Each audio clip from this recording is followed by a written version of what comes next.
Rwanda era, and this is Europe and the roots of the African underdevelopment. So these are the roots. Yeah. So.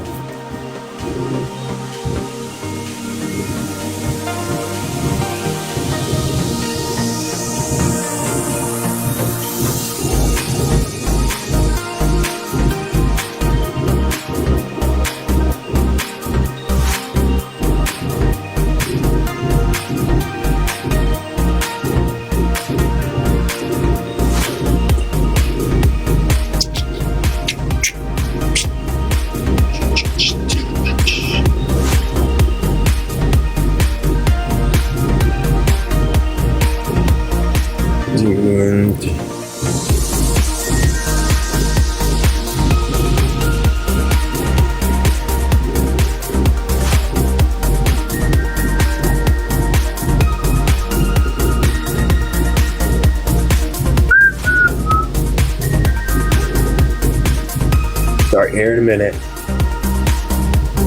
Thanks for everybody for liking the live. Appreciate it.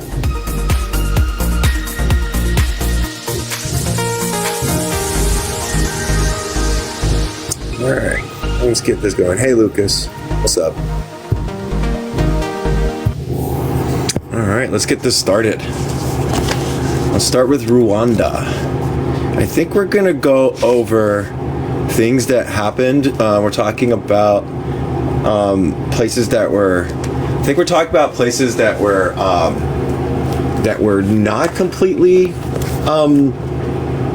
with captives and stuff like that. So like we're going over how those things affected a certain area. So here we go. Rwanda. We just finished with Inner Lacustian area, and now we're in Rwanda. All right, here we go. And I'll do the best I can. I don't live these experiences, I just say these experiences and read what these experiences come from, so that's about it. 1991. Don't know what 1991 means. Alright. Rwanda. The westernmost portion of the Inner Lacustrian zone comprised the kingdoms of Rwanda and Burundi. The two countries which today hear those names are centered around the old kingdoms. The experiences of Rwanda will be cited here. Like the old Benario Katara kingdom, and like its northeastern neighbor state of Akulo, Rwanda was split into two major social groups. Though the great majority of the populations were cultivators known as the Bantu. No, it's not Bantu, sorry. Bahuntu. Political power was in the hands of the Buntutsi pastoralists, comprising about 10% of the population. And an even smaller minority were the Batwa, about 1%, who were at a very low level of pre-agricultural social organization. The relative, I don't know this word. You go look up this word real quick. Oh, I think it's physique. Sorry. The relative physiques of these three. No. Maybe it's not. Let's make sure. I don't want to make assumptions. It probably is physique. But let me make sure. Come on. I wish my thing would go faster.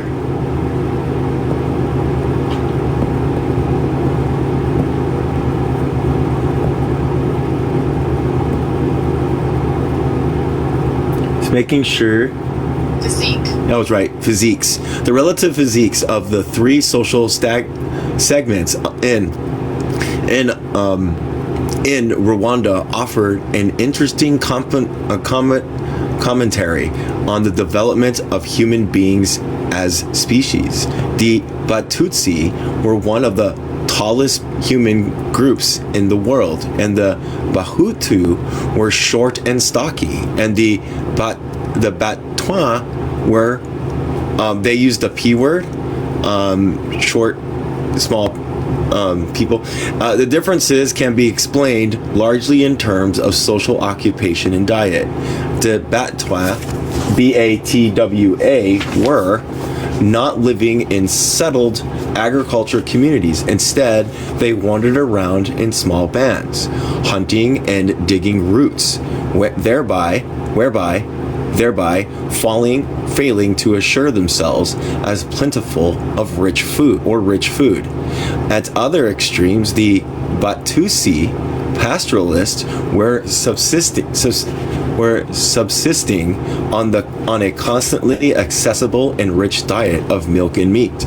The Bahutu were more socially advanced than the Batwa. They ate more and more regularly than the latter because the Bahutu agriculture meant that they did not live entirely on the whims of nature, following sacred game like the Batwa. However, the quality of their food fell short of the protein-rich Batisi diet. Thus, the development of man as physical being is also linked to the broad sense of the expansion of productive capacity and the distribution of food. In any event, it was their political and military achievements rather than their height which distinguished the Batusi from the historical viewpoint. The contributions of the Kingdom of Rwanda goes back to the 14th century, to the period contemporaneous with the Bakwizi. There are indeed striking parallels and actual links between Rwanda and the Akuli, and between the Kurwengwi and the Barudi. But unlike the Banarori Katara, Rwanda in the 14th and 15th century was far from being a single political entity. There were several small chiefdoms, and it was the expansion of the Central Rwanda Tutsi clan which gradually created a small, compact state in the 17th century. Later still, that Central Rwanda state extended its frontier, and it was still doing so when the colonialists arrived. For instance, rulers of, here we go, Emperuro, Aklole, Akul, were already paying tribute to Rwanda, which was growing at a close expense. At the head of Rwanda Kingdom was the Mawawim. As with so many other African rulers, his powers were sanctioned by religious beliefs and his person surrounded by religious rituals. Feudal kings in Europe often tried to get their subjects to believe that royal authority emanated from God, and that the kingdom therefore ruled by divine rights, quote unquote. Subjects of African kings, like those of Mwami of Rwanda, often accepted something quite close to that proposition. Of course, in addition, the authority of the king had to be based on real power, and Mwami of Rwanda did not overlook that fact. Oh my gosh. The Rugigararu was a famous MWAMI of the 18th century, and the last of the independent line in, oh my gosh, Rumbagura, known also as, oh my gosh, Kingurua the Fourth, who died in 1895. Here we go again, another person's name.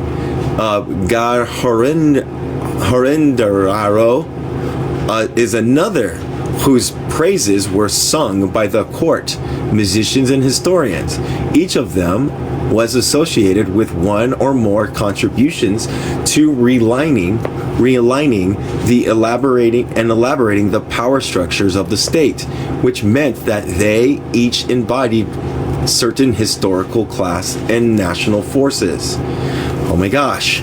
It's MWAMI, which I cannot say, and it's also RUJUGIRA, which I cannot say either, in the 18th century took the step of placing his frontier zone under the exclusive authority of a military commander and sanctioning strong contingents of soldiers there.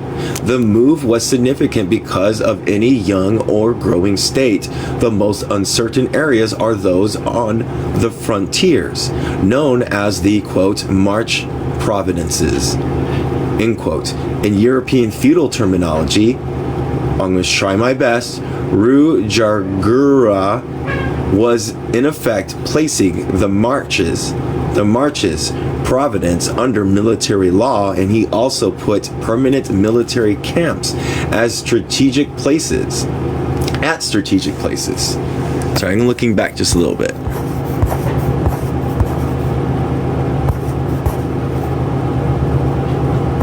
Oh, okay. Early in the 19th century, Mwame Gahorendoro overhauled the civil administration. In each province, there was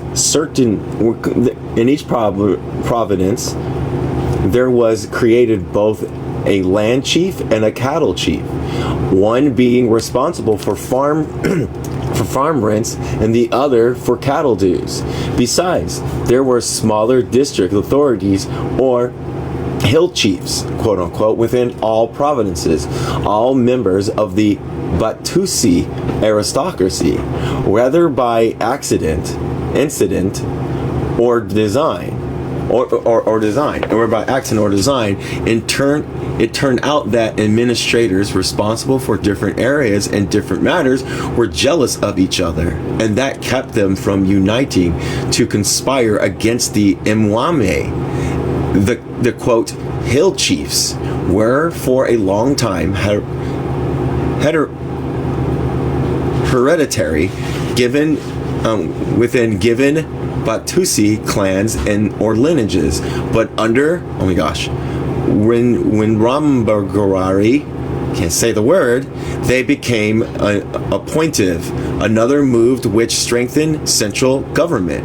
Meanwhile, the civil servants and councillors, collectively known as Baru, were given grants of land which were free from the interventions of the land and cattle chiefs, thereby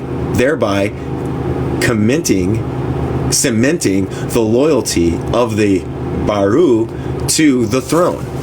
Sorry for all the bad names. I have a hard time. The system of social relations which emerged in Rwanda was more completely hierarchical and feudal than in most other parts of Africa. Hierarchy and social legal interdependence of classes and individuals were features found in the army, in the civil administration, and in social fabric itself. The key to everything else was the control over cattle through the institution known as Umbuhake. Ubuhake.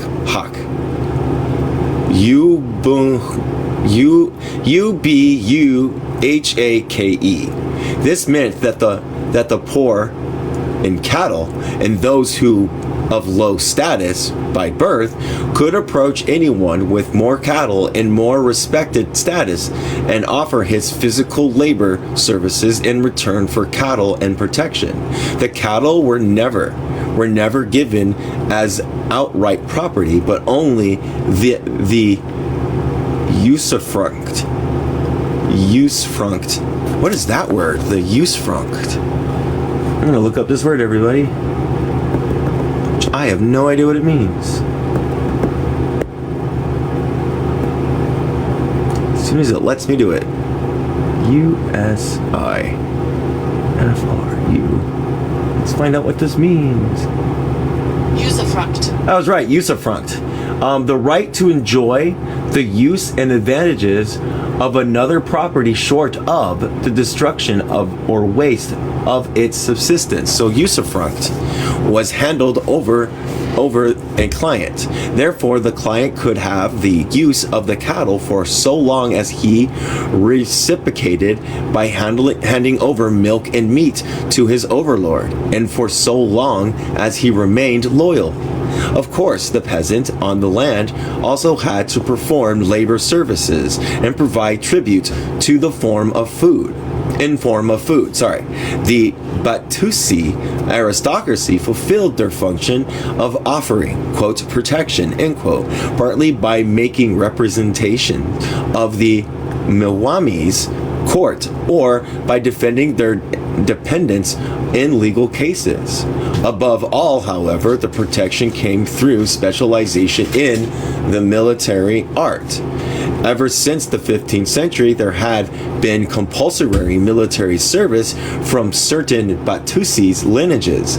Sons of the Batusi aristocracy became loyal pages, receiving all their educational training within the military context. Each new Mwami made a fresh recruitment to add to existing forces. Some Bahutu were associated with particular regiments to provide supplies, and the Batwa were also incorporated as specialist archers with poisoned arrows. Of course, the protection which the Batusai gave the Bahutu was a myth, in the sense that what they were guarding was their exploitation of the Bahutu. They defended them from external enemies so that the population became dense and plentiful. They conserved the Bahutu so that the latter could exercise their highly developed aeronautical knowledge to produce surplus. Furthermore, the top stratum of the Batusai were the cattle owners, and they left their cattle to the lesser Batusai to tend, thereby exploiting the labor and profound empirical knowledge which the common cattle herder possessed. As Europe and Asia, such was the social economic base which supported a life and leisure of intrigue amount of Batusi aristocracy. There are little intermarriage between the Batusai and the Bahutu, and hence they are regarded as castes. The Batwa, too, can be similar categorized, but since the caste were hierarchically placed one over the other, it was also in situations of class, and there was upward and downward mobility from one class to another to a certain extent. At the same time, the Batusai and Bahutu and Batwa together evolved as Rwanda nation, having common interests to defend against even the Batusi, Bahutu, and the Batwa, who comprise the kingdom of Burundi. The people of Rwanda were not unique in developing a state and, in a sense, a national consciousness, while at the same time experiencing the rise of more sharply differentiated classes and castes in society. The important thing is that they were free to develop relatively unaffected by alien influence, and certainly free from direct ravages of slave trading. Amun Zulu. The same freedom from slave trading was operational in South Africa.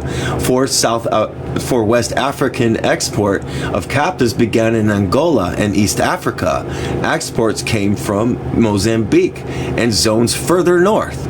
The area south of the Limpopo was one that had some of the similar social formations in Africa up to the 15th century.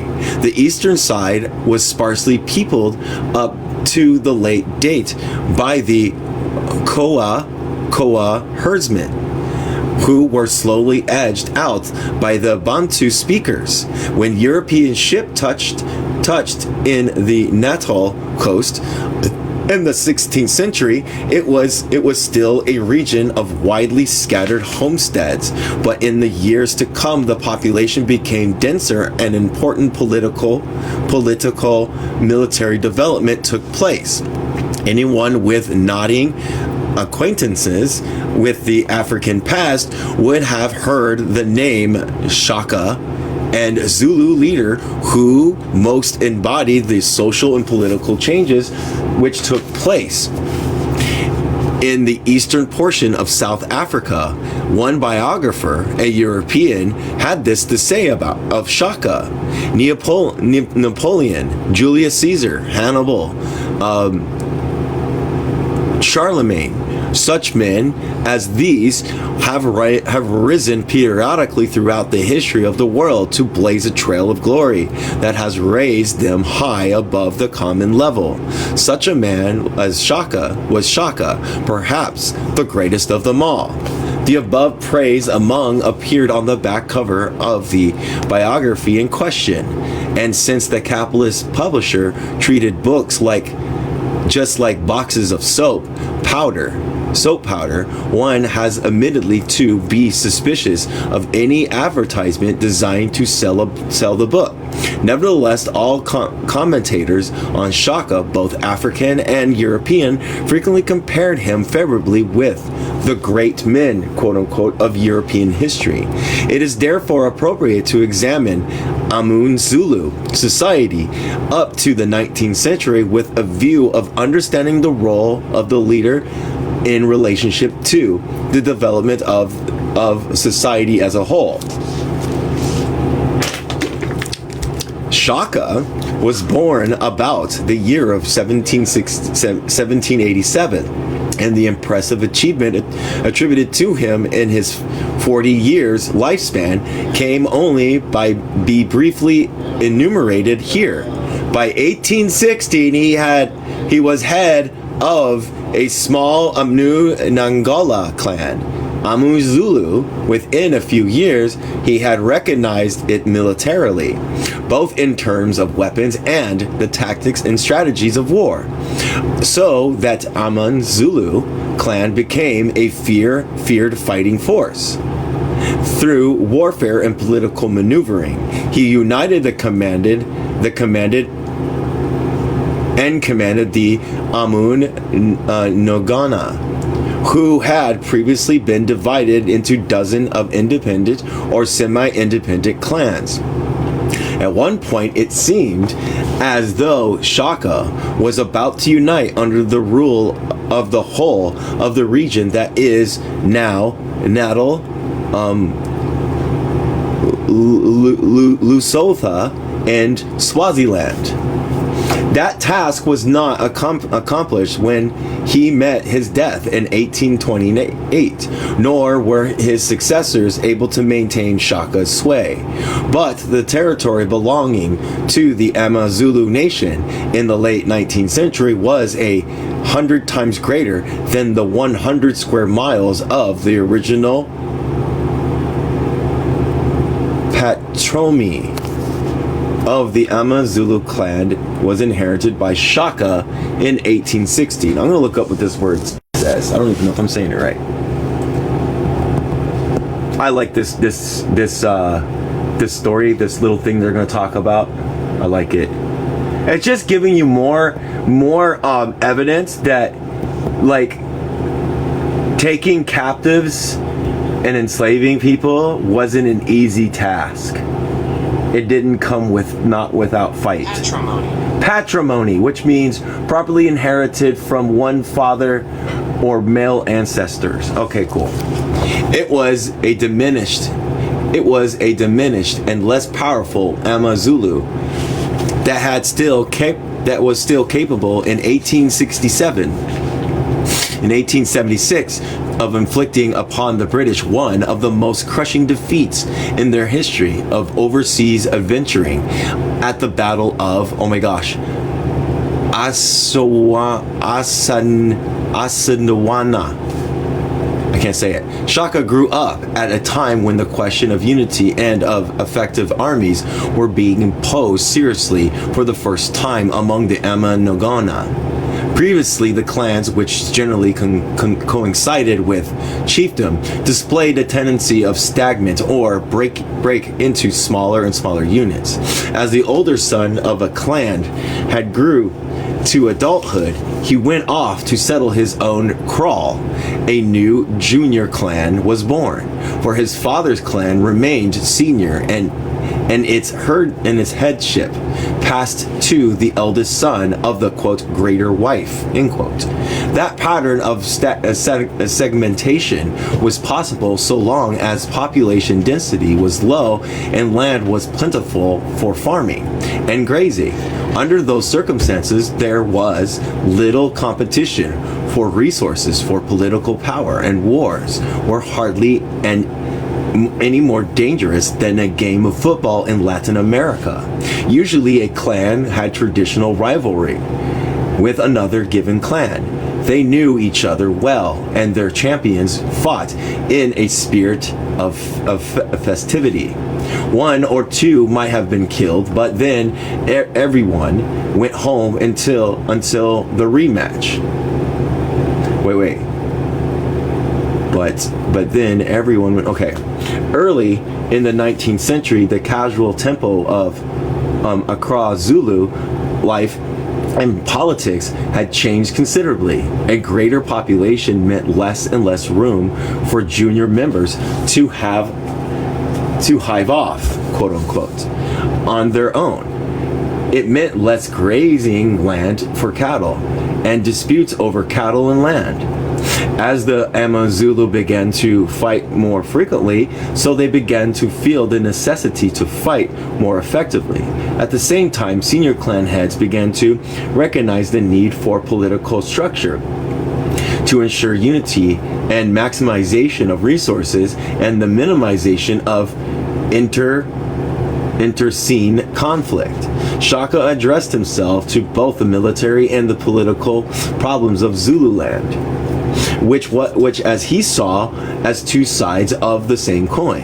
He thought that centralizing political nucleus should be achieved military superiority and demonstrated it to other sectors.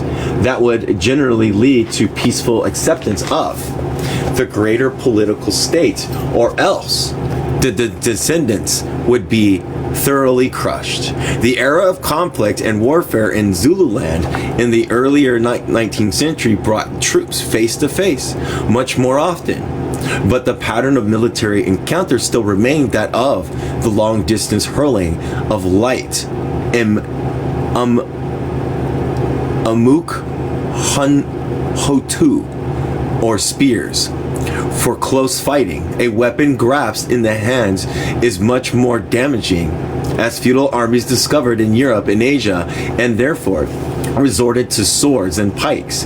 Shaka, while serving as a young soldier, came up with the solution of devising a heavy, short senjia, which was used purely for stabbing rather than throwing. In addition, he discarded the loose sandals so as to achieve more speed in closing with enemy and more dexterity at close quarters.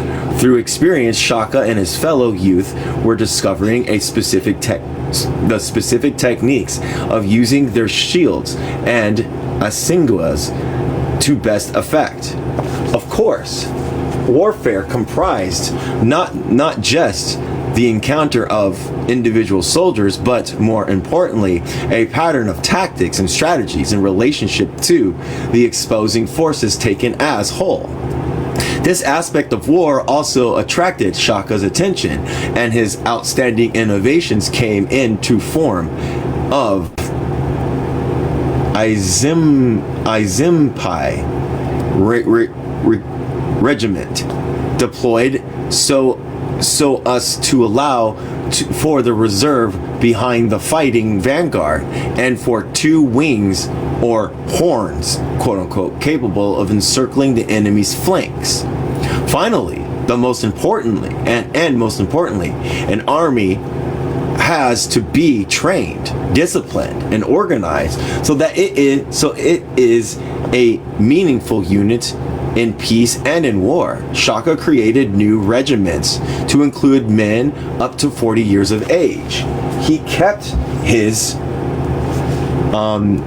Izimpai on constant exercises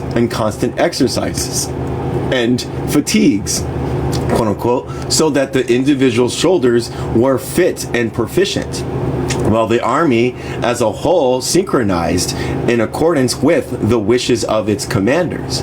The Zulu army was more than a lightning force. It was an educational institution for the youth, for the young, and an instrument for building loyalties that cut across clans and could be considered as national. Promotions came through merit and not through clan or regional origins. The enforced use of the Zulu branch of the family of Nogonai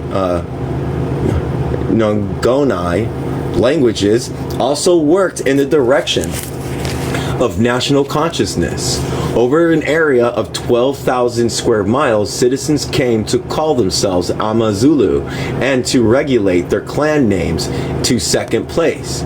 Over a much larger area still, Zulu influence was profoundly felt. Policies such as curbing the excess of witchcraft, diviners, I can't say the word, and the fact that Zululand became free of internal struggles led to an influx of population from outside of its boundaries, a positive contribution to the resources of the Zulu nation. European travelers who have left written accounts of Zulu land in Shaka's time were impressed by the cleanliness, as they were in Benin and in the 15th century, and they were equally struck by the social order, absence of theft, sense of security, just as were the Arabic people who traveled in the Western Sudan during its period of imperial greatness.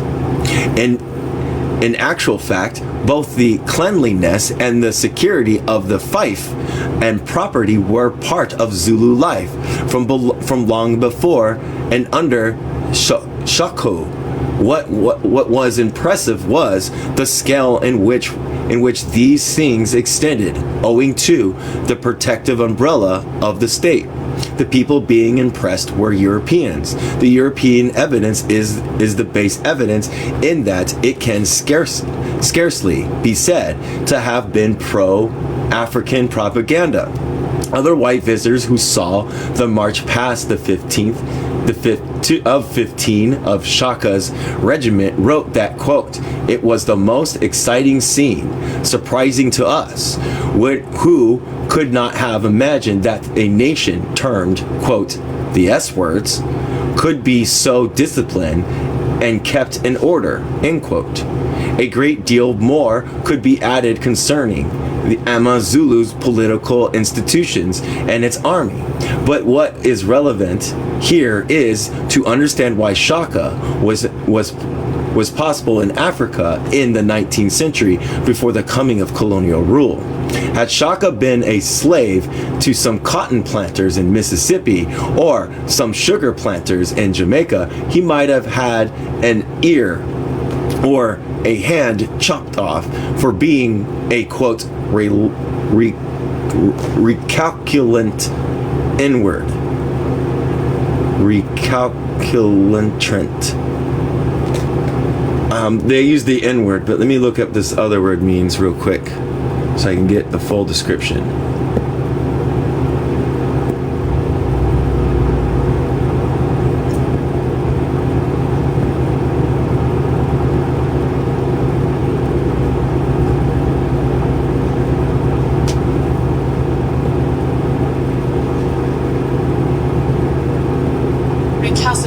recalcitrant, having an obstinately incooperative attitude towards, especially towards authority or discipline. Okay, yeah.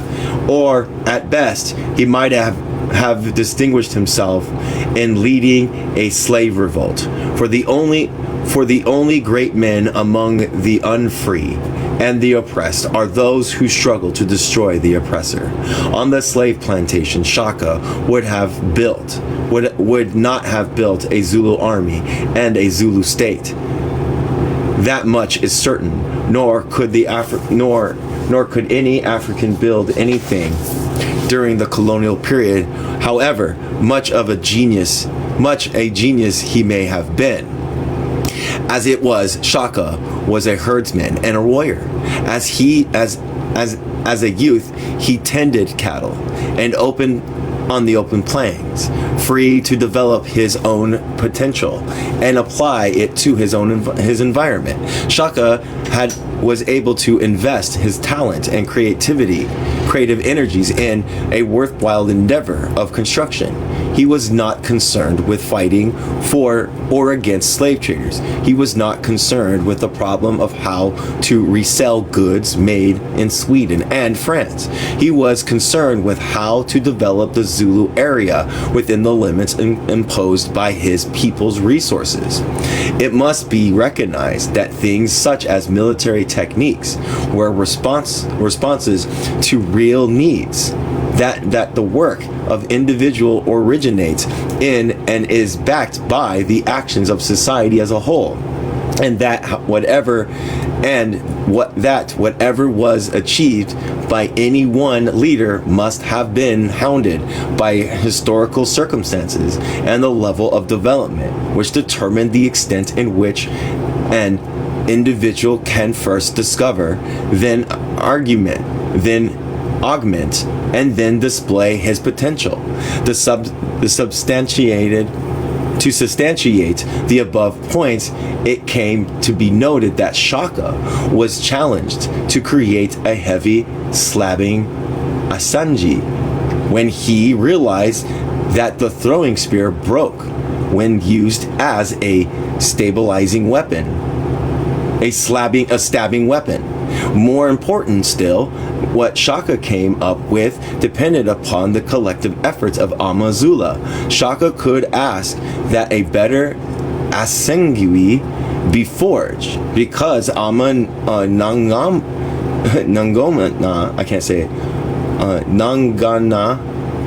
had been working iron for a long time, and specialist blacksmith had risen within certain clans.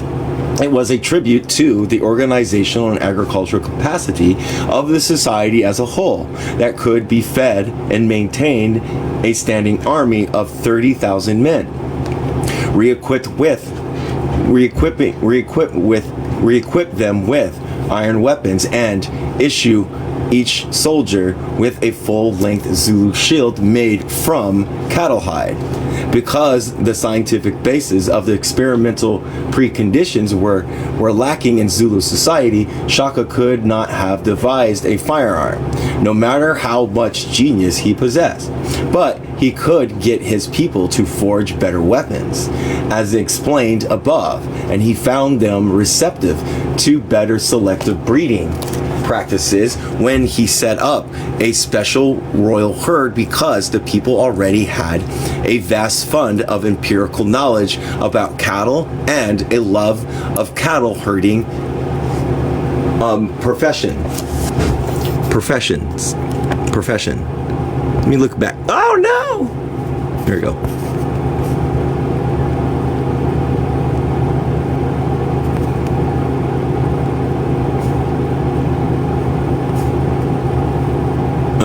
Looks like someone was just being racist, like always. In the political military sphere, Shaka was following in the footsteps of his original protector, Dangus Wayuo, and to some extent in the footsteps of Zedwick, who was a rival to both Dengazuwawo and Shaka. Dingus Wawuo opened up trade with the Portuguese at, oh my gosh, Delango Bay in 1797, mainly in ivory. And he stimulated arts and crafts. His most distinguishing innovation was in the army, when he instituted a system of recruiting regiment according to age grades. Previously, each locality tended to dominate within a given regiment, and in any event, people were accustomed to fighting side by side with members of their own kraal, locality, and clan. However, when all men in a given age grade were brought into the same regiment, this emphasized a greater national feeling and also increased Dang Gunzing Wanyo's power vis-a-vis the smaller clan heads. Dingus Wawoi, I can't say it, was head of an important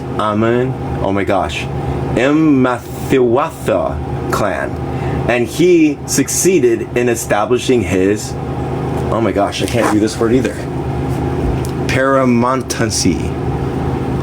All these words.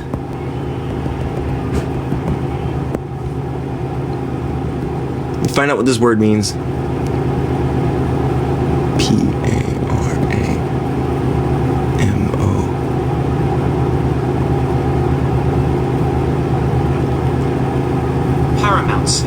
Paramountcy, a state or fact of being a greater importance than anything else, supreme power and authority. Paramountcy. Let me make sure I say it right. Paramountcy in what later became the southern portion of Zululand.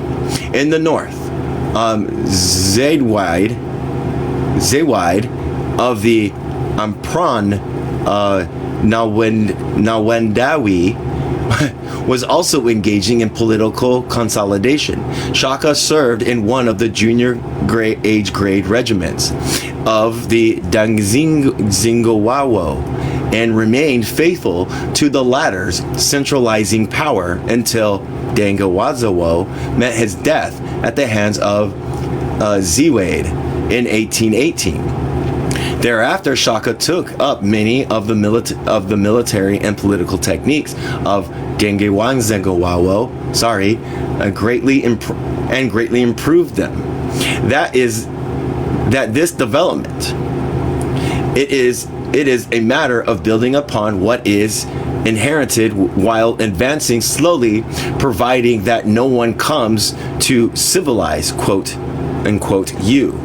The regions of the Yoruba land, Dahomey, and Inter-Lacustian kingdoms, and the Zulu land, which have so far been discussed, are examples of leading forces in the political development which was taking place in Africa right up to the eve of colonization. They were not the only leading forces, and even where the states were territorially much smaller, where there were observable advances in political organization. Areas in Africa that were most advanced by the 15th century generally maintained their standards, with a few exceptions, such as the Congo. In North Africa and Ethiopia, for example, feudal structures remain intact, though there was a noticeable lack of continued growth. In Western Sudan, the Hasua state, where heirs to the political and commercial traditions of the great empires after the fall of Songhai in the 17th century and early in the 19th century, there arose an Islamic caliphate of Sokoto, with its center in Huansland. Sokoto Empire was one of the largest political units ever established on the African continent, and it suffered from many internal schisms through lack of aqueduct. Is that aqueduct? aqueduct mechanisms for integrating so vast a territory. Experiments to deal with the problems of unity were continued in Western Sudan, with Islam as the hope for unifying factor. The Islamic theocratic state was established across the Niger bend by, Amundu in the middle of the 19th century, while another was created by the Al-Hajjah Omar on the upper Niger. Most outstanding of all was the Mendinga state, carved out under the leadership of Samir Touré by the 1880s. Samir Touré was not scholarly like the renowned Usaman Dan Fadayo and Al-Hajjah Omar, who before him had been creators of the Islamic State. By Samir Touré, Toru was the military genius and a political innovator who went further than the others in setting up the political administrations where a sense of loyalty could prevail over the above clans, localities, and ethnic groups. Zimbabwe, too, progressed with only slight interference from Europeans. Locally, the center of power shifted from Mutapa and Chigamari, and eventually in the 19th century, Nugain groups fled from the power of the Zulu, overran Zimbabwe. So long as the NGUNI were warrior bands on the march, they obviously proved destructive, but by the middle of the 19th century, the Nguni were already spreading their own state-building techniques in Mozambique and to what is now southern Rhodesia, and had joined with the local populations to establish new and larger kingdoms, infused with a sense of nationality, as was the case in Zululand. Meanwhile, across vast areas of Central Africa, striking political change was also taking place. Up to the 15th century. Oh my gosh, I have to do the puzzle piece thing. Thank you. The level of social organization was low in the areas between Congo and Zimbabwe. Precisely in that area, there arose a group of states known as the Lambu-Landi complex. Their political structures, rather than their territorial size, made them significant, and their achievements were registered in the face of constantly encroaching slaving activities. On the large islands of Madagascar, the several small states of the earlier epoch had by the late 18th century given way to the powerful feudal Maranai kingdom.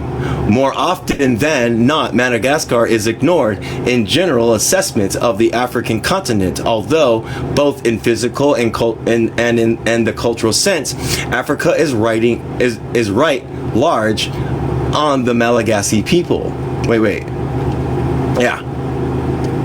They too suffered from loss of population through slave exports, but the Maranai kingdom did better than most slaving states because more intensive cultivation of high-yielding swamp rice and the breeding of cattle offset the loss of labor.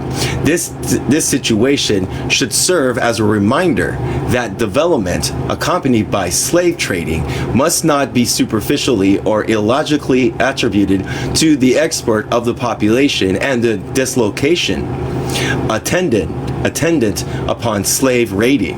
The basis of the political development of the Maranai kingdom and of all others, rather or not engaged in slaving, lay in their own environment and material resource, human resources, technology, and and social relations, so long as any African society could at least maintain its inherited advantages springing from many centuries of evolutionary change, then for so long could the superstructure continue to expand and give further opportunities to whole groups of people, to classes, and to individuals. At the beginning of this section, attention was drawn to the necessity for recounseling and recognition of African development up to the 1885, with the awareness of the losses simultaneously occurring by the continent in the epoch due to the nature of contact with capitalist Europe. This issue must also be explicitly alluded to at this point. It is clearly ridiculous to assert that contact with Europe built or benefited Africa in the pre-colonial period, nor does it represent reality to suggest, as President Leopold Senghor once did, that the slave trade swept Africa like a bushfire, leaving nothing standing. The truth is that the developing Africa went into slave trading and European commercial relations as into a gale force wind, which shipwrecked a few societies, set many others off course, and generally slowed down the rate of advance. However, pursuing the metaphor further, it must be noted that African captains were still making decisions before 1885, though forces were at work, which caused European capitalists to insist on and succeed in taking over command. Next section, the coming of imperialism and colonialism.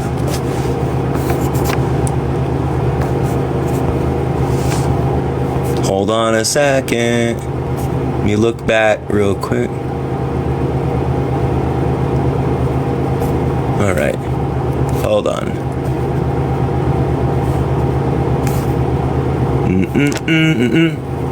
Okay. In the centuries before colonial rule, Europe increased its economic capacity by leaps and bounds, while Africa appeared to have been almost static. Africa in the late 19th century could still be described as part communal and part feudal. Western Europe had moved completely from feudalism to capitalism.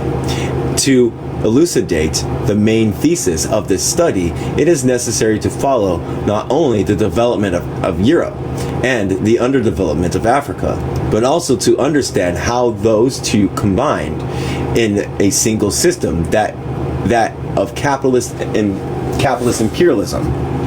The European economy was producing far more goods by making use of their own resources and labor, as well as resources and labor of the rest of the world.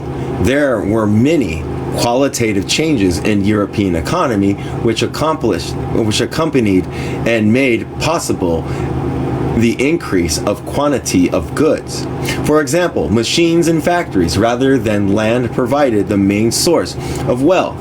The labor had long since ceased to be organized in a restricted family basis. The peasantry had been brutally destroyed, and the labor of men, women, and children was ruthlessly exploited. Those were the great social evils of the capitalist system, which must not be forgotten. But on the issue of comparative economics, the relevant fact is that what was the slight difference when the Portuguese sailed to West Africa in 1444 was a huge gap by the time that European robber statesmen sat down in Berlin 440 years later to decide who should steal which part of Africa. It was that gap which provided both the necessity and the opportunity for Europe to move into the imperialist epoch and to colonize and further underdevelop Africa. The growing technological and economic gap between Western Europe and Africa was part of the trend within capitalism to concentrate or polarize wealth and poverty. to two opposite extremes. Inside Western Europe itself, some nations grew rich at the expense of others. Britain, France, and Germany were the most prosperous nations. Poverty prevailed in Ireland, Portugal, Spain, and southern Italy. Inside the British, French, and German economies, the polarization of wealth was between a capitalist on the one hand and the worker, and a few peasants on the other. The big capitalists got bigger and the little ones were eliminated. In many important fields, such as iron and steel manufacture, textiles, and particularly banking, it was noticeable that two of the three firms monopolized most of the businesses. The banks were also in a commanded position within the economy as a whole, providing capital to the big monopoly industrial firms. European monopoly firms operated by constantly fighting to gain control over raw materials, markets, and means of communication. They also fought to be the first to invest in the new profitable undertakings related to their line of business, whether it be inside or outside of their country. Indeed, after the scope of expansion became limited inside their national economies, their main attention was turned to those countries. Those economies were less developed, and who were therefore offer little or no opposition to the penetration of foreign capitalism. That penetration of foreign capitalism on a worldwide scale from the late 19th century onward is what we called imperialism. Imperialism meant capitalist expansion. It meant that Europeans and North American and Japanese capitalists were forced by the internal logic of their competitive system to seek abroad in less developed countries opportunities to control raw material supplies, to find markets, and to find profitable fields of investment. The centuries of trade with Africa contributed greatly to that state of affairs where European capitalists were faced with the necessity to expand in a big way outside of their national economies. There were certain areas in Africa in which Europeans invested was meant to get immediate super profits. The mines of South Africa, the loans to North Africa governments, and the building of the Suez Canal also ensured a greater profitability of European investment in the trade with India. However, Africa's greatest value to Europe at the beginning of the imperialist era was a source of raw materials such as palm products, groundnuts, cotton, and rubber. The need for those materials arose out of Europe's expanded economic capacity, its new and larger machines, and its increasing wage-earning population in towns. All of those things had developed over the previous 4 centuries. And again, it needs to be repeated that one of the important factors in that process was unequal trade in Africa. Imperialism is essentially an economic phenomenon, and it does not necessarily lead to direct political control or colonization. However, Africa was the victim of colonization. In the period of the notorious scramble for Africa, quote unquote, Europeans made a grab for whatever they thought spelled profit in Africa, and they even consciously acquired more area, not for the immediate exploitation, but with the eye to the future. Each European nation that had been short-term or long-term economic interests ran up its own flag in different parts of Africa and established colonial rule. The gap that had arisen during the period of pre-colonial trade gave Europe the power to impose political domination in Africa. Pre-colonial pre-colonial trade in slaves, ivory, gold, and other things was conducted from the coast of Africa. On the coast, European ships could dominate the scene, and if necessary, forts could be built. Military. Before the 19th century, Europe was incapable of penetrating the African continent because the balance of force at their disposals were inadequate. But the same technological changes, which created the need to penetrate Africa, also created the power of to conquer Africa. The firearms of the imperialist epoch marked the qualitative leap forward. Breech-loading rifles, and machine guns were a far cry from the smooth-bore muzzle loaders and flintlocks of the previous era. European imperialists in Africa boasted that what counted was the fact that they had the maximum machine guns and Africans did not. Curiously, Europeans often derived the moral justification for imperialism and colonialism from features of the international trade as conducted up to the eve of colonial rule in Africa. The British were the chief spokesmen for the view that the desire to colonize was largely based on their good intentions in wanting to put it stop to the slave trade. True enough, the British in the 19th century were as opposed to slave trading as they were once in favor of it. Many changes inside Britain had transformed the 17th century necessity for slaves into the 19th century necessity to clear the remnants of slaving from Africa so as to organize the local exploitation of land and labor. Therefore, slaving was rejected in so far as it had become a fetter on further capitalist development.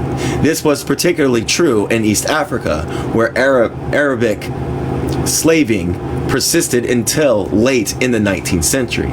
The British took special self-righteous delight in putting an end to the Arab slave trade and in deposing rulers on the grounds that they were slave traders. However, in those very years, the British were crushing political leaders in Nigeria, like Jaja and Nana, who had by then ceased in exports of slaves and were concentrating instead of products like palm oil and rubber. Similarly, the German in East Africa made a pretense of being most opposed to rulers like Bashira, who were engaged in slave trading, but the Germans were equally hostile to African rulers with little interest in slaving. The common factor underlining the overthrowing of African rulers in the East, West, and Central, North, and South Africa was that they stood in the way of European imperial needs. It was the only factor that mattered, with anti-slaving sentiments being the best superfluous and at worst calculated hypocrisy. King Leopold II of Belgium also used the anti-slave excuse to introduce into Congo forced labor, a modern slavery. Besides, all Europeans have derived ideas of racial and cultural superiority between the 15th and 19th centuries while engaging in genocide and the enslavement of non-white peoples. Even Portugal, an impoverished and backward European nation in the imperialist era, could still presume that it had a destiny to civilize the natives in Africa. Gross. There is a curious interpretations of the scramble of African partition, which virtually amounts to saying that colonialism came about because of Africans' need rather than those of Europe. Jesus Christ. Africa, they say, required European colonization if it were to advance beyond the stage it had reached in the late 19th century. Bullshit. Clearly, they do not appreciate that such a line of reasoning was suggesting that Africa would develop if it were given bigger doses of European concoctions that had already started its underdevelopment, that it would develop it if it lost the last remnants of its kingdom of choice, which had clearly been seriously undermined by the pre-colonial trade, that it would develop if its economy became more integrated with Europe's on terms that were entirely dictated by Europe.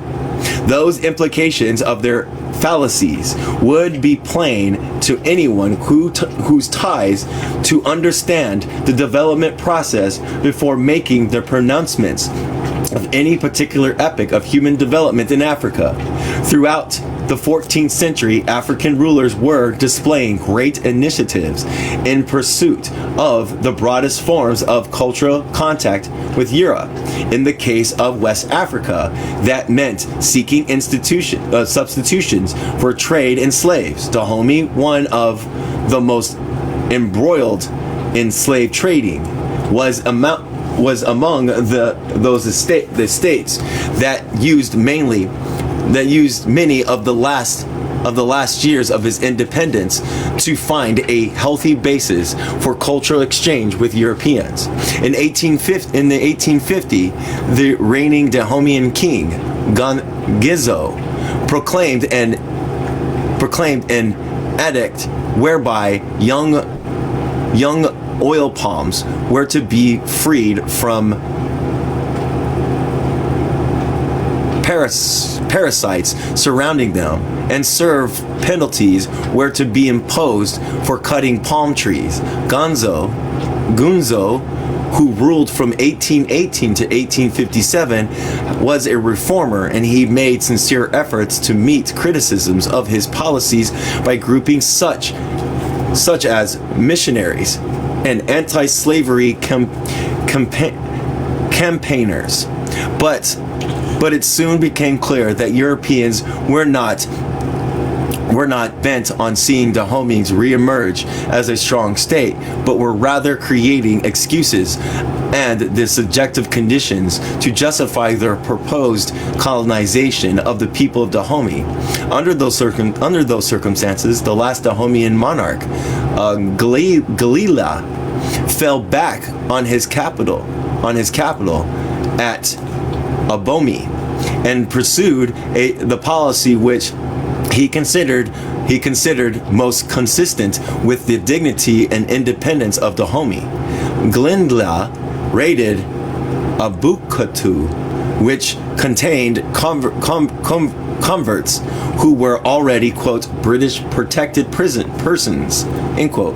He told the French to get the hell out of Porto Novo, and he generally resisted until defeating militarily by the French in 1889. African groups who had little or nothing to do with slave exports also intensified their efforts to integrate into a wider world in the 19th century. Oh my gosh, here we go. Gungunahana and Nangana, ruler of Giza in Mozambique, asked the Swiss missionary doctors to maintain him at his courts for several years until the Portuguese conquered his kingdom in 1895. After the Portuguese imposed colonial rule, it was a long time before Africans saw another doctor. It is particularly instructive to turn to the examples of Egypt under Muhammad Ali, who ruled from 1805 to 1849. Capitalist Europe had left feudal North Africa behind over the course of the 17th and 18th centuries. Muhammad Ali was aware of that and cautiously aimed at catching up with Europe. He instituted a series of reform, and most important of which were of an economic nature. Egypt grew and manufactured its own cotton, and it made glass, paper, and other industrial goods. Egypt was not to be used as a dumping ground for European goods, which would undermine local industries, so that the protective tariff walls were set up around Egypt's, quote, infant industries, end quote. That did not mean that Egypt became isolated from the rest of the world. On the contrary, Muhammad Ali borrowed experts from Europe, and he increased Egypt's foreign trade. The ideas of Muhammad Ali could be related to the idiom of modern social science as being the creation of the viable self-propelling economy to provide the basis of national independence. Such ideas were diametrically opposed to the needs of European capitalism. British and French industrialists wanted to see Egypt not as a textile manufacturer, but as a producer of raw cotton for export and an importer of European manufacturers. Yeah. European financiers wanted Egypt to be a source of investment. In the second half of the 18th century, they turned to the Sultan of Egypt into an international beggar who mortgaged the whole of Egypt to international monopoly financiers. Finally, European statesmen wanted Egyptian soil to serve as the base of exploitation, as a base for exploiting Indian and Arabian. Therefore, the Suez Canal was dug out by Egyptian soil by Egyptians, but it was owned by Britain and France, who then extended political domination over Egypt and Sudan.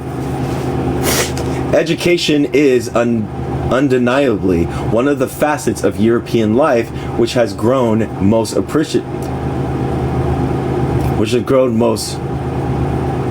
appreciably during the capitalist epoch.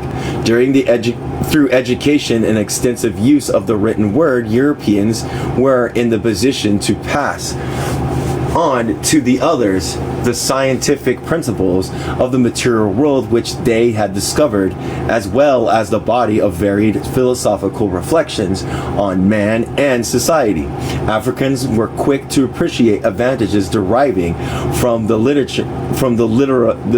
literate education. In Madagascar, the Mauritian kingdom did a great deal of sponsor reading and writing. They used their own language and an Arabic script, and they welcomed the aid of European missionaries. That conscious borrowing from all relevant sources was only possible when they had the freedom to choose. Colonization, far from springing from Madagascar needs, actually erected a barrier to attainment of the, quote, modernization, end quote, initiated by the Merino kings in the 1860s and 1870s. A similar example can be found in the history of Tunisia before the axe end of partition fell. In many parts of the world, capitalism and its imperialist form accepted that all measures of political sovereignty should be left in the hands of local population. This is so in Eastern Europe, in Latin America, and to a more limited extent in China. However, European capitalists came to the decision that Africa should be directly colonized. There is evidence to suggest that such a course of action was not entirely planned. Britain and France up to 1850s and 1860s would have preferred to divide Africa into informal, quote, spheres of influence. My nose just won't stop. The That means that there would have been a gentleman's agreement that, say, Nigeria would be exploited by the British merchants, while Senegal would be exploited by Frenchmen. At the same time, both English and Frenchmen would trade in a minor way and in each other's formal empire. But firstly, there was disagreements over who should suck which pieces of Africa, especially since Germany wanted to join the grabbing. And secondly, the moment that one European power declared an area of Africa as a protectorate or a colony, it put up tariffs against European traders and other nationalities, and in turn forced their rivals to have colonies and discriminatory tariffs. Yeah. One thing led to another, and soon 6 European capitalist nations were falling over each other to establish direct political rule over particular sections of Africa. Make no mistake about it, gentlemen like Karl Peters, Livingston, Stanley, Harry Johnston, D. Barezi, General Gordon, and their masters in Europe were literally scrambling for Africa. They barely avoided a major military conflagration. In addition to the factors that cause the chain reaction of the scramble, as described above, Europeans were also radically motivated to seek political domination over Africa. The 19th century was one in which white racism was most violently and openly expressed in capitalist societies, with the United States as a focal point, and with Britain taking the lead among the Western European capitalist nations. Britain accepted granting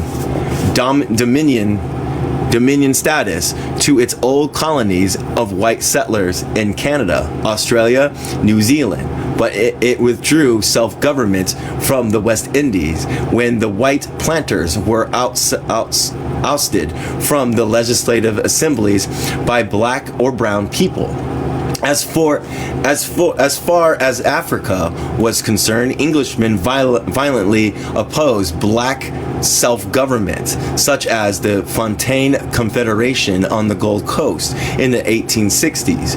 They also tried to erode the authority of black Creoles of Sierra Leone. In 1874, when Foray Bay College sought to obtain affiliation with the Durham University, the Times newspaper declared that Durham should next affiliate with the London Zoo. Pervasive and vicious racism was present in imperialism as a variant dependent of the economic rationality that initially gave birth to racism. It was economics that determined that Europe should invest in Africa and control the continent's raw material and labor. It was racism which confirmed the decision that formed the control control should be direct colonial rule. Africa everywhere fought against alien political rule and had to be subdued by superior forces. But the sizable minority did insist that their trade connections with Europe should remain unbroken, for that was a measure of the extent to which they were already dependent on Europe. The most dramatic illustration of that independence was the determination with which some Africans fought the end of the European slave trade. For most European capitalist states, the enslavement of Africans had served its purpose in the middle of the 19th century. But for those Africans who dealt in captives, and the abrupt termination of the trade at any given point was a crisis of the greatest magnitude. In many areas, major social changes had taken place to bring the particular regions effectively into the service of the European slave trade, one of the most significant being the rise of, quote, domestic slavery, end quote, the various forms of class and caste subjugation. African rulers and traders who found their social existence threatened by the earliest legal edicts, such as 1807, British Act against the trade in slaves, found ways of making contact with Europeans who still wanted slaves. Hold on a second, everybody.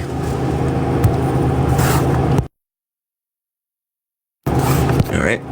No, wrong one. All right, no one else. And there's 5 of us in the sub-Saharan Africa, and especially in, I'm going to see how far I have. Hold on. Holy crap. No, I will finish this up. In the sub-Saharan Africa, and especially in West Africa, the exports of slaves declined most rapidly, where Europeans were prepared to buy other commodities. As soon as the inhabitants of any regions found that they had the product of which Europeans were accepting in place of the former slave trade, those inhabitants put tremendous efforts into organizing the alternatives, namely ivory, rubber, palm products, groundnuts. Once more, those efforts demonstrated the determination of the small but decisive proportions of Africans. It was the determination based on the desire to obtain European trade goods, many which had ceased to be mere curiosities or luxuries, and were regarded instead as necessities. The first four centuries of Afro-European trade is in a very real sense represented the roots of African underdevelopment. Colonialism flourished rapidly from the European viewpoint because several of its features were already rooted in Africa and in preceding period. One of the most decisive features of the colonial system was the presence of Africans serving as economic, political, and cultural agents of European colonialists. Those agents, or, quote, compradors. Compradors are puppet governments set up by Western European countries and the United States, were already serving European interests in the pre-colonial periods. The impact of trade with Europe had reduced many African rulers to the status of middlemen for European trade. It had raised ordinary Africans to the same middleman commercial role, and it had created a new trade group of mixed blood, the children of the European or Arab fathers. Those types can all be referred to as compradors, and they played a key role in extending European activity from the coast into the hinterlands. As soon as Europeans thought of taking over political power. One outstanding example of the above is the way that the French colonialists used Africans and half black, half white, using the M word they used, of the Senegalese coast as agents for the spreading of French control for thousands of miles into areas now covered by Senegal, Mali, Chad, Upper Volta, and Niger. Those particular black people and half black, half white people were living in the trade ports of Goruri, Dakar, St. Louis, and Rufusukwe, and they had long-standing links with the Atlantic trade. Africans conducted trade on behalf of Europeans, were not merely commercial agents, but also cultural agents, since inevitably they were heavily influenced by European thought and values. The search for European education began in Africa before the colonial period. Coastal rulers and traders recognized the necessity to penetrate more deeply into the way of life of the white man who came across the sea. The half black, half white, they use the M words, I'm going to say M words from now on, sons of white traders. had the sons of African rulers were the ones who made the greatest efforts to learn the white man's way. This helped them to conduct business more efficiently. One Sierra Leone ruler in the 18th century explained that he wished, quote, to learn book to the rogue as good as white man, end quote. And there were many others who saw the practical advantages of literacy. However, the educational process also meant imbibing values which led to further African subjugation. One West African educated in this earlier period wrote a PhD thesis in Latin justified slavery. That was not surprising. The Reverend Thomas Thompson was the first European educator on the Gold Coast, and he wrote in 1778 a pamphlet entitled The African Trade for Black Slaves, shown to be consistent with the principles of humanity and the laws of revealing religion. That's the book. One of the most striking features of 19th century West African history is the manner in which Africans returned from slavery under European masters and helped in establishment of colonial rule. This was especially true of Africans who returned to the West Indies and North America to Sierra Leone, who were released from slave ships and landed in Sierra Leone. To the lesser extent, it is also applied that Africans who were once in Brazil, such individuals had assimilated capitalist values, and like most European missionaries, promoted the kinds of activities that went along the colonial rule. In rather different contexts, it can be argued that the Arabs and Zanzibar and East African coast were also transformed into agents of European colonialism. Do you see how they're utilizing these people in the conquest of colonialism?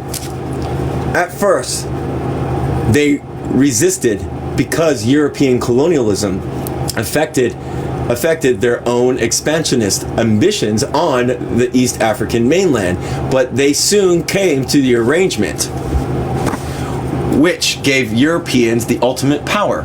The Europeans reduced the small Arab cliques into political and economic instruments of imperialism. European superiority over the Arabs in East and North Africa and in the Middle East, which is West Asia, demonstrates conclusively that modern imperialism is indesirable from capitalism and underlines the role of slavery in the context of capitalism. The Arabs had acquired Africans as slaves for centuries, but they were exploited in the feudal context. African slaves in Arab hands became domestic soldiers and agricultural serfs. Whatever surplus they produced was not for reinvestment and multiplication of capital. It as in West Indian and North American slave system, but not consumption by the feudal elite. Indeed, slaves were often maintained more for social prestige than for economic benefits. The major exceptions to the rule were 19th century Zanzibar and Egypt under Muhammad Ali. And in both those instances, African labor was being exploited to produce profit on a plantation basis. And this may also be applied to palm production in Arabia. But Europe had already been exploiting African labor to maximize surplus for 3 centuries previously, and the contribution which the plantation system made to the European capitalist development was so great that the Western Europe in the 19th century had engulfed the lesser exploitation of Zanzibar and Arabia, and it secured a firm grasp on Egypt's economy after the death of Muhammad Ali in 1849. In other words, the cloves, cotton, and dates produced in Zanzibar, Egypt, and Arabia, respectively, previous to colonization, were already going to strengthen European trade and production. Eventually, it was no problem for the capitalist slave traders of Europe to extend political domination over the feudalist Arab slave traders and to use the latter as agents of colonialism in East Africa.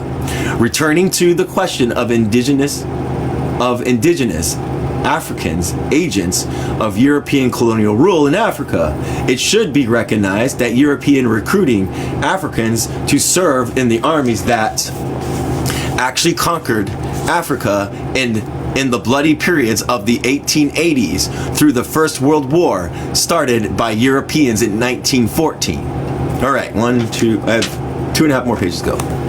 It is widespread characteristics of colonialism to find agents of repression from among the colonial victims themselves. Yet without the previous centuries of trade between Africa and Europe, it would have been impossible for Europeans to have so easily recruited the Ascarasis, porters, and others who made their colonial conquest possible. African residents of Senegalese ports already referred to were the ones who were put in French army uniforms and fought to establish French rule in the interior and other parts of the coast, such as Dahomey. When the British defeated Ashanti in 1874, they had in their forces African troops from the coastal towns around the Gold Coast forts. Those Africans had been in contact with Europeans for so long that from the 17th century they identified themselves as Dutch, Danish, or English. Depending on those forts gave them employment. They had fought battles for one European nation against another, and by the late 19th century, it was an easy matter to get them to fight against fellow Africans on behalf of the conquering colonial power of Britain. In the Portuguese territories, the origins of the black colonial police, and army also went back into the, quote, pre-colonial, end quote, trade period. Around the forts of Luanda and Bengula in Angola and Locruca Marquise and Barra in Mozambique, there grew up communities of Africans, inwards, and even indigenous, I think this is Indian people, who helped pacify, quote unquote, large areas for the Portuguese after the Berlin Conference traders in Mozambique and in the rest of the East, West, and Central Africa who had experience with Europeans previously to colonialism were the ones who provided porters to carry the heavy machine guns, cannons, and the support equipment. They were the ones who provided the would-be European colonialists with the information and military intelligence that facilitated conquest. And they were the interpreters who were the voices of the Europeans on African soil. Of course, it is true that many Africans who had little or nothing to do with pre-colonial trade also aligned themselves with European newcomers. In that respect, the gap in level of political organization between Europe and Africa was very crucial. The development of political unity in the form or large states was proceeding steadily in Africa.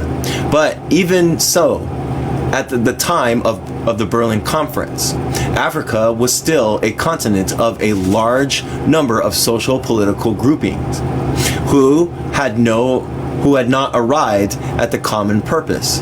Therefore, it was easy for the Europeans intruder to play the classical game of dividing and conquering. In that way, certain Africans became unwitting allies of Europe, sought a European, quote, alliance to deal with their own African neighbor, with whom they were in conflict. Few of those rulers appreciated the implication of their actions. They could not know that Europeans had come to stay permanently. They could not know that Europeans were not to conquer, not some, but all Africans. This partial and inadequate view of the world was itself a testimony of African underdevelopment relative to Europe, which in the 19th century was self-confidently seeking dominion in parts of the globe. Political divisions in Africa were no evidence of initiate inferiority or backwardness. That was the state in which the continent then found itself, a point along a long road that others had traversed, and along which Africa was moving. Commercial impact of Europe slowed down the process of political amalgamation, and expansive in contrast to the ways trade with Africa strengthened European nation states. When European capitalism took the form of imperialism and started to subjugate Africa, politically, and normal political conflicts of the pre-capitalist African situation were transformed into weakness, which allowed the Europeans to set up their colonial domination. Although it is very clear that to understand the coming of colonialism into Africa, one has to consider the previous historical evolution of both Africa and Europe. In a particular, one has to consider the ways in which their trade contacts influenced the two continents mutually, so that what was called, quote, pre-colonial trade proved to be a preparatory stage for the era of colonial rule. It is widely accepted that Africa was colonized because of its weakness. The concept of weakness should be understood to embrace military weakness, inadequate economic capacity, as well as certain political weaknesses, namely the incompleteness of the establishment of nation states, which left the continent divided, and the low levels of consciousness concerning the world at large, which had already been transformed into a single system by the expansion of capitalist relations. And that will end there. Good, it's only 5 after. And we'll start where it says, Africans' contribution to the capitalist development of Europe and the colonial period. So what we got there is that their imperialist natures and stuff was already set. They 175 was already set. They've already developed these things already before the complete division and conquest of Africa. What's up? What page? 175. I said it. Yeah, thank you. And I was saying, I was paying more attention this time, and it was telling the story of it. I'm sorry. I'm gonna mute. Why are you muting? I don't understand why you're muting. Oh, you gave it while I was coming up. That's what happened. I gave what? The page number when I was coming up. But Yeah. I was enjoying the I was enjoying it. I really enjoyed it today. I'm glad you enjoyed it. I'm glad you do it. You can see how their previous engagements on the coast and enslaving, how they already had those lines already drawn, and how it was able to complete its conquest of imperialism and colonialism. And now I think we're going to go through that process and go through the process of independency and neocolonialism. I'm not too sure. Let me look ahead. Okay. Africans' contribution to the capitalist development of Europe. So, like that is going to be a chapter on how Africa contributes to Europe's development during the colonial period. So, yeah, we're going to go over that next. The colonial period.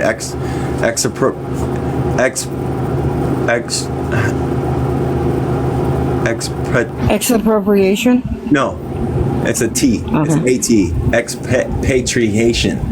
Can't say the damn word. Expatriation. Yeah, we're gonna go over that.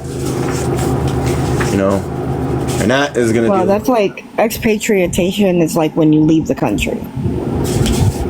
But they're talking about leaving Europe and coming to here to Africa. Okay, yeah. Yeah, and that's a long one. That is a long one. So we're gonna get into it, and then the strengthening of the technological. So like what they did is they took over their economics. They took over everything, including like communications, the distributions, the making of things, and geared it towards the development of Africa. That's what they did. Mm-hmm. Yeah. Other than that, if no one else has any other questions, does anybody have any questions at all? In the comments or anything?